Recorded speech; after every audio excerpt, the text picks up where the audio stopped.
video about my brand new fishing rod, real combo actually. It is a lews smash mach combo. I have 14-pound mono on this. I caught some pretty big bass with this, and today I'm going to be making a video on it. I'm really excited to start a channel that's going to be primarily about fishing, which I love to do. Here's my box of baits that I have. We'll get to that later. With this, we have this is a baitcaster. Let me just get this hooked up. I have a little circle hook on this, an octopus hook. I've just started casting today. I snelled this hook right here, but I just started casting today. My first 2 casts utter failures because, well, I got so many backlashes, but then I started getting the hang of it, and now I actually did it. I'm now okay at the baitcaster. You can see right here, mach smash. Let's just get this hook out of there. Mach smash, lews mach smash, and on the back it'll tell you lure weight 3/8 to 3/4 ounces, line weight 10 to 20 pounds, power is medium heavy, and the action is fast. The rod itself is 6'10". Wait, that is 6'10"? I was expecting it to be 6'1", but never mind. Yeah, but you can see here's a baitcaster. Has that side panel. I still don't know how to take off. The brakes are almost max. They're at 9. I set the tension. I've tuned my baitcaster to where it was supposed, once I tuned it, it was not supposed to get backlashes, but I got backlashes sure enough. So I got a little circle hook on it. I snelled it. I'm hoping to catch some catfish sometime soon. Okay, now to my box of baits. So here it is. We got some yum grubs for jig heads. I don't usually use this for bass. The ones I do usually use, these are so good. Bass Pro Shops Boss Shad.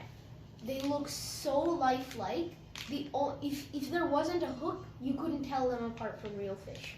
The bass go crazy for these. I haven't had a cast without a bite with these. They're very, very nice. I'll take one out to show you. Let me get them. Which one is one I was doing? Here it is. Here it is. They're very lifelike. The tail will jig, and that hook is pretty big. These are 1/2-ounce baits, perfect for my baitcaster. They cast very, very far. Let me just put them in my hand like that. Top is red. They're brightly colored. They're extremely well, and they work really good in the water. But yeah, this is the only bait I've tried yet with my baitcaster. I haven't tried any other baits. I have this whole box of baits. I mean, these octopus hooks weren't supposed to be in there. I just put them in here so yeah, I would have a better place to store them. Yeah, but eventually we'll take them out of here once I find a better place to put them, such as this thing, which is where I should move them right now. Oh, there we go. That moved in. I have some tube hooks, some jig heads. This is what I caught my usual fish on.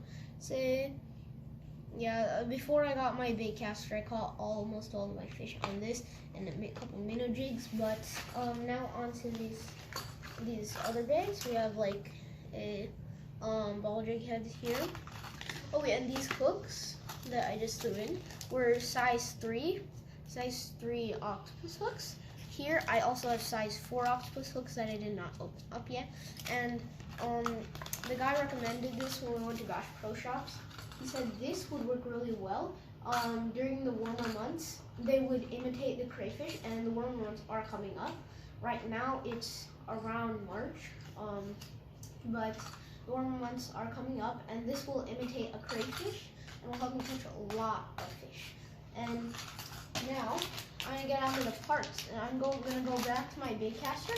I'm gonna show you the parts of it, and hopefully I'll be able to show you how to adjust it and tune it.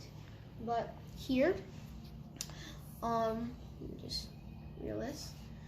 This is a baitcaster. So this is where you release, and the line can come out. Is that backlash? You can't tell me that's a backlash. That's sad. Okay, but backlashes are the worst thing ever. But so I'll tell you how this works. You push this button. This line won't come out unless you do it. When you push this button, it'll allow the line to come out through there.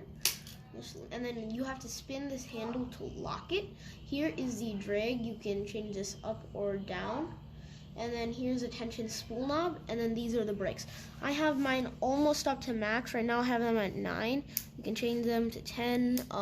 When you begin, you're going to want to, let the camera focus.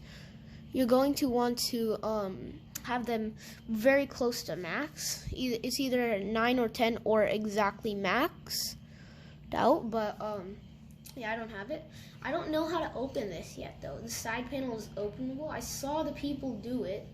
The guy who spooled this, he put on way too much line, so yeah, it got stuck, and then this thing wouldn't even move. But they got it working again. There was some line wedged up in there. They took off the spool, and they had somebody else do it. Somebody else spool it, but this right here is the line guide.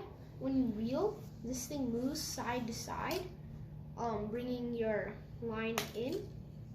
A backlash, one of the worst things that can happen with the baitcaster. That's what scares people off, to make not that many people buy them. Backlash. So what happens is when you cast your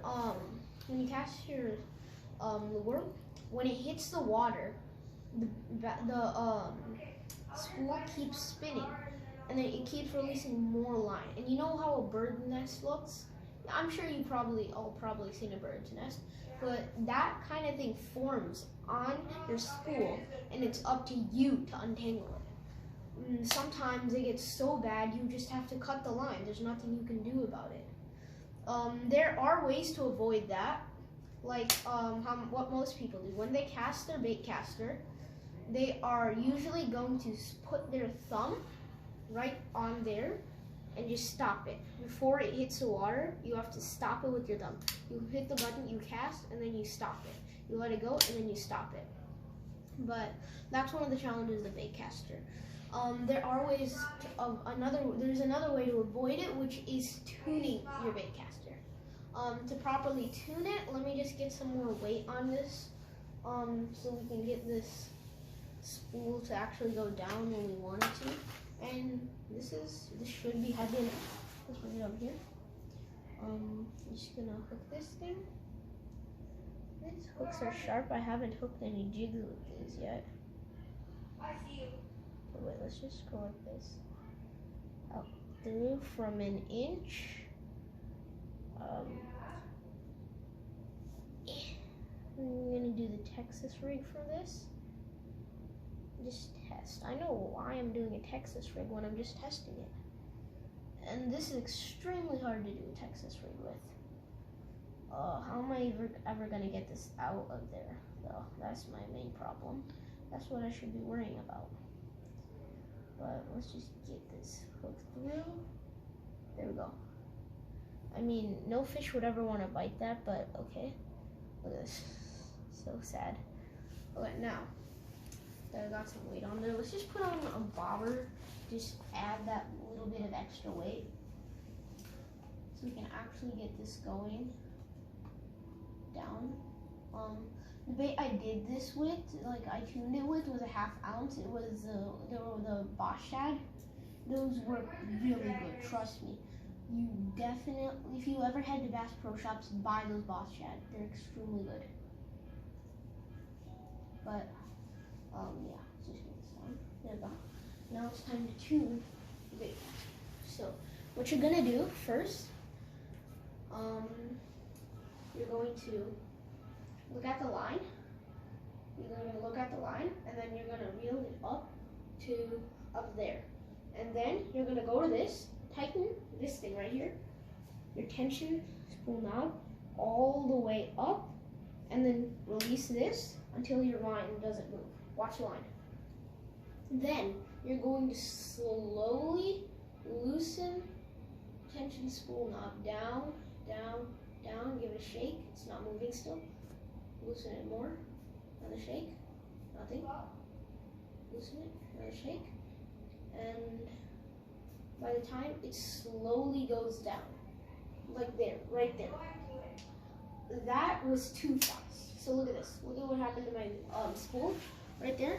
There was a miniature backlash. So how to get these out? You're just going to pull this. Just going to pull this, and keep your thumb on there to stop the backlash from forming again. Then you're going to put your finger right there, lock it, and then reel again. And there we go. That's what you're going to do. Now, tighten your tension spool knob just a bit more, and then go back to your line. Now, give it a shimmy. Still nothing, just maybe a little bit less tight. Another bit more. Nothing. Nothing. Just a bit more. Just a bit more. Yeah, more close. Went down, but didn't go as much as we wanted it to, so we're just going to loosen that a bit more. More. Just going to keep shimmying it and loosening this until eventually it's going to go very slowly and then hit the ground. And then if it backlashes, that means you're doing it wrong and you need to get it going down slower. That's really weird. It's not going down properly, but let's get that up. And give it a shimmy. Okay, just a bit looser, and then we should be good to go. Just a tiny bit. I think I tightened it back up a lot. What is that? But I don't think if I can do this, but you're going to, I don't think mine can do it. But you're just going to keep loosening your tension spool knob until that lure just hits the ground very slowly. It's just going to go very slowly. And then once it hits the ground, it should not backlash. Otherwise, you're doing a very bad job at it. So I'm just going to reel this in. These bait casters can cast very far. So just a tiny cast can cast halfway across the pond. Let me show you. You're going to hold one hand here, and then you see this, hold it like a trigger, and then you're going to put your thumb on this thing right here. And then half of it is going to be on there, half of it's going to be on the line. You're going to push this down, cast, push it down, cast, and then you're going to wait and see your lure hit the water. Right before you see it hit the water, then you're just going to stop it. Stop it with your thumb. Try to stop it with your thumb before it hits the water, and then you should be good to go. So that's really all I can teach you about a baitcaster. They're good for bass and they're good for catfish. If you like this video and it's helped you out, please like, comment, and subscribe, and share this video with other people. That would help me a lot. But see you guys next time. Have fun fishing.